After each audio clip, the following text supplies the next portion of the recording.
Welcome to another video of pathophysiology, and in this video we are going to discuss the atherosclerosis. As we have discussed that atherosclerosis is basically a condition where lipid plaques are formed inside the walls of the arteries. It is basically a specific type of arteriosclerosis as we have discussed. Arteriosclerosis is basically the hardening of the arteries, and atherosclerosis is the type of the arteriosclerosis where lipid plaques are formed. They basically narrow the arteries and makes arteries hardened. And ultimately, it more affects on the coronary arteries, which supply the muscles of the heart.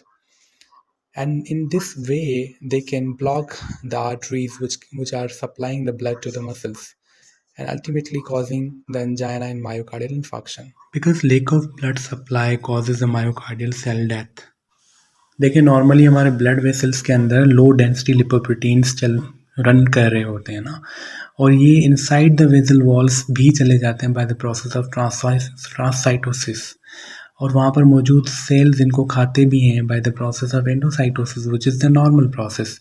लेकिन जब हम atherosclerosis की बात करते हैं तो हमें पता है यहाँ की कहानी शुरुआत एंडोथेलियल सेल्स की इंजरी से होती है, और इस इंजरी के पीछे बहुत सारे कॉजेज़ होते हैं, जैसे hypertension is the cause, smoking is the cause, hyperglycaemia is the cause, hypercholesteremia is the cause, and ultimately they are increasing the number of LDLs in the blood. क्योंकि आपको पता है जब भी एंडोथेलियल सेल इंजरी होती है तो vascular permeability बढ़ जाती है, और this is the reason to increase the number of lipid low density lipoprotein inside the vessels. देखें WBCs वाइट ब्लड सेल्स, यहाँ पे जिनको हम मोनोसाइट्स कहते हैं, नॉर्मली तो ब्लड फ्लो में ये एंडोथेलियल सेल्स के साथ अटैच नहीं होते हैं, लेकिन जब एंडोथेलियल सेल इंजरी होती है तो हमने पढ़ा कि उसके अंदर एडिसिव प्रॉपर्टीज़ आ जाती हैं। कैसे कि इसके अंदर रिसेप्टर्स जो है ना वो आ जाते हैं, which is called addition protein molecule. इसके थ्रू मोनोसाइट्स मोर ज़्यादा अट्रैक्ट होते हैं इनकी तरफ towards the injury, and not only attracted towards endothelial cells लेकिन inside their cells towards the intima ये move करते हैं, और इस movement को हम diapedesis कहते हैं। As we all know that WBCs are capable of producing the free radicals, right? These free radicals which are being produced by the WBCs, when they are interacted with the LDL, low density lipoproteins, will become oxidized.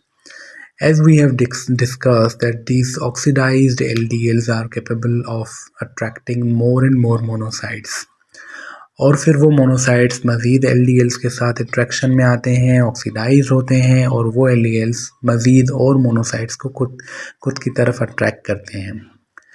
इस तमाम के तमाम process को अगर हम properly देखेंगे तो this is somehow a positive feedback mechanism.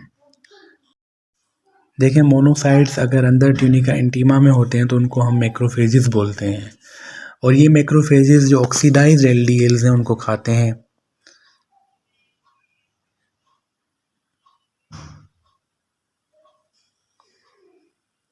We are known of the term that is called form cells. Form cells are the macrophages who have eaten the LDLs, और वो इतना खाते हैं कि आखिर वो फट जाते हैं। फटने के बाद उनमें से ऑक्सीडाइज्ड LDL फिर निकलता है, और अगेन वही प्रोसेस रिपीट होता है। अगर हम एथीरोमा की बात करें तो देखें this is the centralized crystals, और उसमें फिर आपके पास मोनोसाइट्स, मैक्रोफेजेस और oxidized LDLs and everything is there. And खुसूसी प्रॉपर्टीज़ की ये है कि this attracts more and more smooth muscle cells from the tunica media as well, and this is being covered by the endothelial again but for some time being. Interesting fact is also there that जब ये plaque बनता है तो there is some kind of calcium deposit as well, जो कि इसको सख्त करती है। लेकिन अगर ये बढ़ता जाता है तो एंडोथेलियल सेल्स और ज़्यादा इंजर होते हैं, and they attracts more and more platelets toward them and forms clot over there, और ये क्लॉट अगर वहाँ पर हो तो इसको हम थ्रोम्बस बोलेंगे, which is the most common complication, यानी एथीरोमा विद थ्रोम्बस। और अगर ये थ्रोम्बस किसी और प्रेशर की वजह से यहाँ से डिटैच होके ब्लड फ्लो के साथ चला जाए तो इसको हम एम्बोलस बोलते हैं। We are known of these terms.